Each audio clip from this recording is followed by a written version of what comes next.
Assalamualaikum warahmatullahi wabarakatuh. Perkenalkan, nama saya Brian Yusuf dari kelas 1G dengan NIM 151422158. Tujuan dibuatnya video ini adalah untuk memenuhi tugas manajemen kelas dengan dosen pengampu Bapak Dr. Utami Husain MPD. Dan materi yang akan saya bahas pada video kali ini terkait dengan materi kelompok 4, yaitu pendekatan proses kelompok dan sosio-emosional. Pendekatan proses kelompok. Pendekatan proses kelompok disebut juga pendekatan sosiopsikologis, merupakan pendekatan yang mengutamakan peraturan dan pengoptimalan interaksi antar peserta didik dalam suatu kegiatan kelompok untuk mencapai tujuan pembelajaran, sehingga proses belajar mengajar dapat berjalan efektif dan efisien. Penggunaan pendekatan proses kelompok dalam pengelolaan kelas didasarkan pada prinsip-prinsip psikologi sosial dan dinamika kelompok.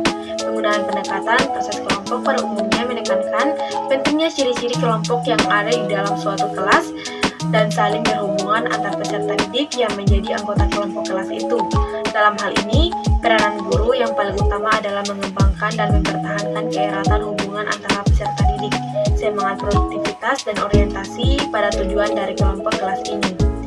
Hasibuan dan Wajiono 1995 dalam Nurabadi 2016 mengungkapkan bahwa pendekatan kelompok agar memiliki suatu ikatan yang kuat memerlukan beberapa unsur antara lain. Yang pertama, tujuan kelompok. Tujuan kelompok dalam hal ini adalah tujuan pembelajaran yang hendak dicapai. Setiap kelompok dalam kelas harus mengetahui tujuan dari dilakukannya suatu kegiatan kelompok. Dengan begitu, peserta didik akan lebih memahami dan tertarik untuk mengikuti proses pembelajaran. Ketidaktahuan akan menimbulkan ketidakpedulian yang berakibat munculnya masalah manajemen kelas. Dalam hal ini, guru memiliki peran merumuskan dan mengkomunikasikan kepada peserta didik tentang tujuan dan goal yang hendak dicapai. Kedua, aturan. Aturan dapat berarti batas perilaku yang diperbolehkan untuk dilakukan oleh anggota kelas, baik guru maupun peserta didik. Dalam membuat peraturan, guru hendaknya bersikap demokratis. Aturan harus merupakan suatu kesepakatan antara guru dengan peserta didik. Aturan yang dibuat secara bersama-sama biasanya akan lebih dipatuhi dibanding guru membuat kebijaksanaan secara otoriter. Kegiatan ketika pemimpin, guru merupakan pemimpin utama dalam kelas. Sebagai pemimpin, hal utama yang harus dilakukan oleh seorang guru adalah menjelaskan tujuan kelompok.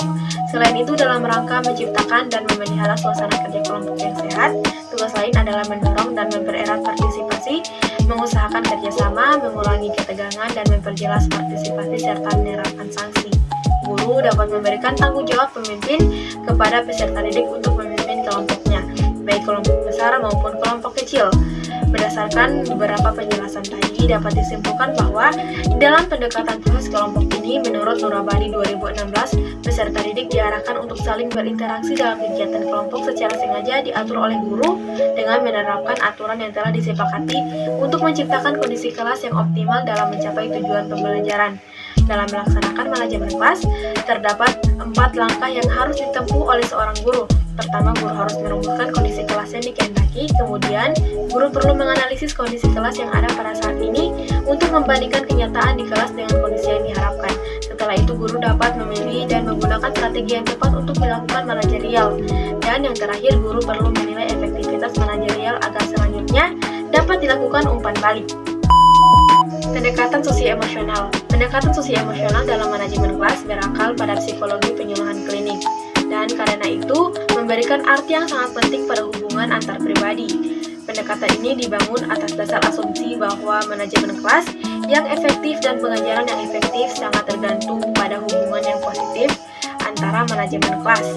Oleh karena itu, tugas pokok guru dalam manajemen kelas adalah membangun hubungan antar pribadi yang positif dan meningkatkan sosio-emosional yang positif.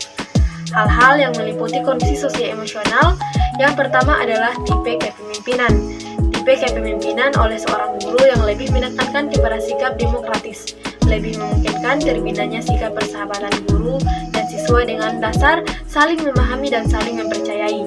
Sikap ini dapat membantu terciptanya iklim yang menguntungkan bagi terciptanya kondisi belajar yang optimal. Siswa akan belajar secara produktif baik pada saat ada guru maupun tidak ada guru. Dalam kondisi semacam ini, biasanya problem manajemen kelas bisa diperkecil sesedikit mungkin. Yang kedua, sikap guru.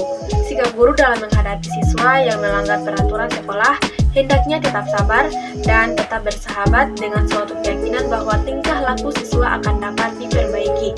Kalaupun guru terpaksa membenci Bencilah tingkah laku siswa dan bukan membenci siswanya itu sendiri. Terimalah siswa dengan hangat sehingga ia sadar akan kesalahannya. Berlakulah adil dalam bertindak, ciptakan suatu kondisi yang menyebabkan siswa sadar akan kesalahannya, sehingga ada dorongan untuk memperbaiki kesalahannya tersebut.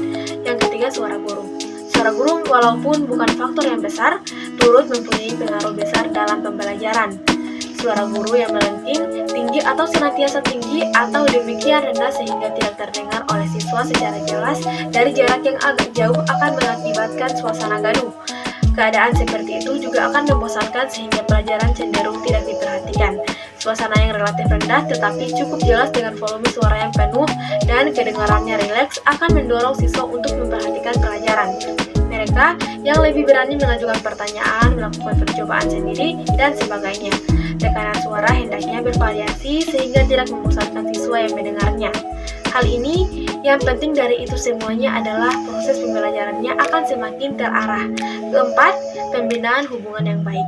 Pembinaan hubungan baik, rapport antara guru dan siswa dalam masalah manajemen kelas adalah hal yang sangat penting.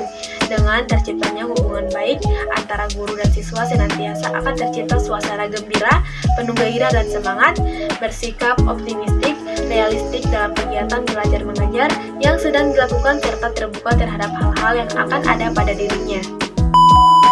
Baiklah, mungkin itu saja yang bisa saya jelaskan. Mohon maaf bila terdapat banyak kesalahan dalam penyebutan kata. Lebih dan kurangnya saya mohon maaf. Wassalamualaikum warahmatullahi wabarakatuh.